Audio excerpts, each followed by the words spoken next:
70s, the 1970s, an American researcher named Shere Hite had a brilliant idea. If you want to understand women's sexuality, why, ask women. Thousands of women, in fact. The results, published as the Hite Report, became one of the best-selling books of all time and sought to revolutionize how the world understands sex. So why is she all but forgotten today? A new documentary called The Disappearance of Shere Hite asked that very same question. Here's a clip. Every woman's going to want to read this, and men should too. They hated the book. They tried to sabotage it. Keep it down. It sold like hotcakes. It's the 30th best-selling book of all time. How can you shut somebody like this up? Nicole Newnham's films include the Peabody Award-winning documentary Crip Cramp, and she is the director of The Disappearance of Shere Hite. She's currently a juror at the Sundance Film Festival and joins me from there for a frank discussion about sex. So, Nicole Newman, welcome to the program. You know, apart from the fact that Shere Hite had one of the best-selling books and the most forward-looking examination of women's sex lives, what made you clock onto her? What made you want to remind people about her? Well, you know, I discovered the Hite Report in my mother's bedside chest when I was 12 years old, kind of in the place where she would hide things that she didn't want me to see. And reading the book was really a revelation. It brought me into this world of female sexuality and the voices of thousands of women and their real experiences, not only, you know, the sort of biological facts of sex, but how women were really experiencing it in a male-dominated society. And the things I learned in that book and the stories I read stayed with me for the rest of my life. So when I saw her obituary in the New York Times in 2020, and the headline said, Shere Hite, she explained how women orgasm and she was hated for it, I immediately wanted to know, who was this woman? How did she do her work? And why was she hated and how has she been forgotten? You know, and so the film is really an attempt to answer all of those questions. So I want to start then by who was this woman? She was clearly a beautiful woman. I mean, just staggeringly beautiful. Everybody, you know, who saw her pictures could see that. People who met her were mesmerized by her. She was also an incredibly bright, clever woman who was trying to do, I think, a PhD at Columbia. And your documentary has her, or the narrator, quoting how she was dissed from the beginning. Tell me about how that shaped her. Yeah, I mean, I think she had this experience of coming to Columbia. She had wanted to be a concert pianist at one point. She had really huge ambition, and I think she was one of those people who kind of comes into the world, and even from a very young age, because we even, you know kind of what she was thinking about as a very young woman. She was thinking, you know, why are people being oppressed by societal structures and not able to, you know, live the best lives they could? So she was thinking about patriarchy and she was thinking about race and all of these things. And when she got to Columbia, she realized that because she came from a humble background and she was this incredibly attractive woman, she was not going to be taken seriously in academics. And furthermore, that even the questions she was asking about female sexuality were not really on the table for the department that she was in. And so she quit. She dropped out of Columbia University and was working as a model and including as a nude model. And thinking a lot about the dynamics of that culturally. And then she found her way into the feminist movement. And this was kind of like the heyday of the second wave of the feminist movement. And she found herself in a really intersectional, exciting milieu in New York City. And she was able to really unpack a lot of what she had experienced in academics and in her modeling career. And really the Hite Report grew out of that. It grew out of consciousness-raising groups and conversations between women and this incredible kind of creative collective energy that was happening at the time.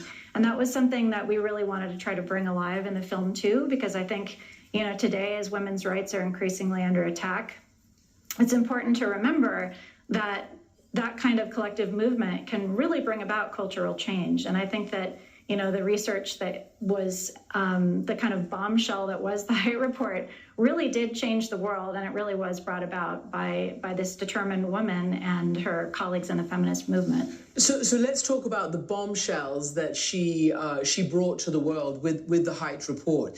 She basically turned upside down what everybody thought they knew about female pleasure. She talked about orgasm, she talked about masturbation, she talked about, how all of this was different than what had been produced for the public up until now.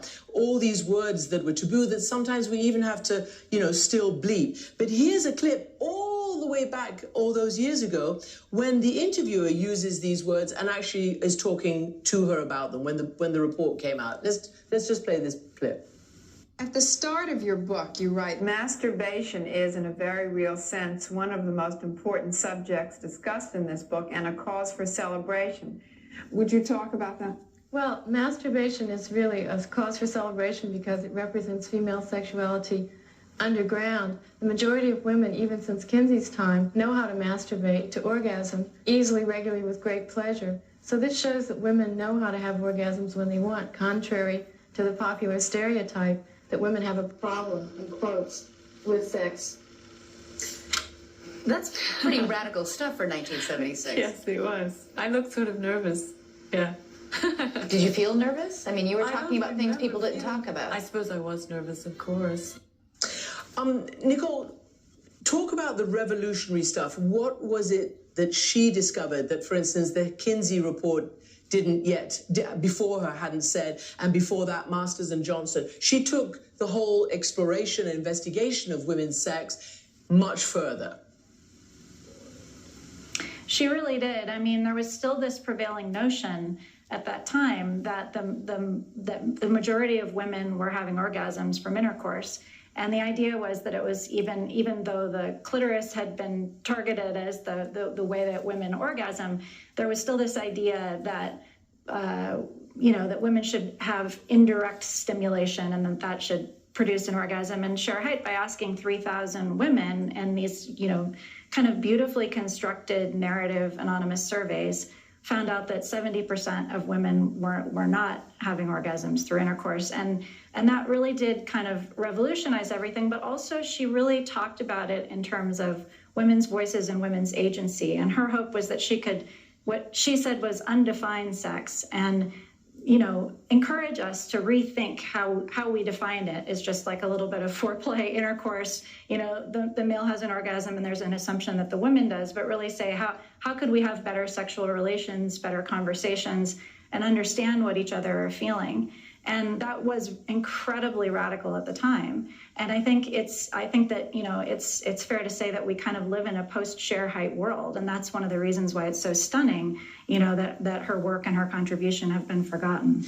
And what was so stunning to be reacquainted with watching the documentary was the immediate backlash, and it was fierce, even from certain women, even on certain, female-driven daytime television programs, most particularly on those with male hosts. I mean, it was fierce. And it was almost traumatic to watch, for instance, the clip you put of Oprah Winfrey hosting her with an all-male audience. I mean, it was really, really difficult to watch, actually.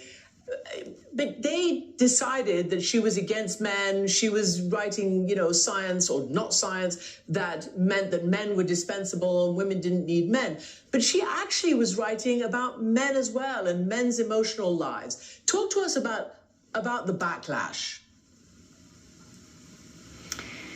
Yeah, I mean, that was one of the extraordinary things in looking through the footage and constructing the film, was just to see sort of how horrific it was if you were to follow one woman through the process of sort of being silenced through this backlash that happened to the gains of the women's movement in the 1970s.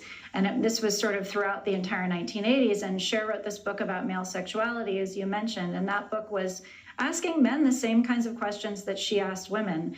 And the biggest takeaway really was that men felt isolated and alone and didn't feel like they could actually express their feelings, even to their wives and partners. And you wouldn't think that would be such a contentious topic, but men really did not want to hear that. And there was, I think, at the same time, the sort of consolidation and rise of the religious right. There was media consolidation, and she really became a punching bag, kind of, standing in for this idea of a radical feminist, and was really attacked. Her methodology was attacked. Her character was attacked. The old, nude Playboy photos that she had taken in her early modeling career were resuscitated. She received death threats.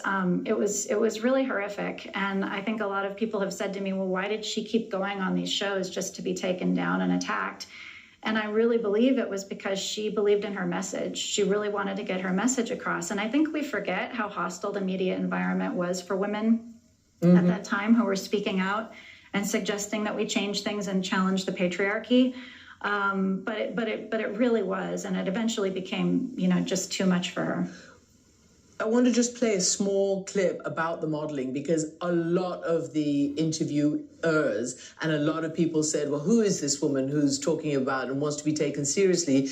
She's done all this modeling and some nude modeling, as you mentioned. But, this is how she put it. Having to support myself, what were my alternatives? To become an out-and-out prostitute? To be a secretary? To get married? Of all forms of prostitution, any job within the system I preferred this. Modeling allowed me the most independence of all, with perhaps the least personal involvement. I mean, it's such a clear answer to those critics, and surely it did give her the money when she needed it. But then, because of the backlash, you follow her through the fact that her publishers wouldn't publish her anymore. She was running out of money. She was being, verbally abused. And as you said, death threats and this and that. And she left. She basically upped one night, sold her apartment and went to Europe, eventually renouncing her citizenship even in 1995, her US citizenship. What kind of reaction did she find over here in Europe?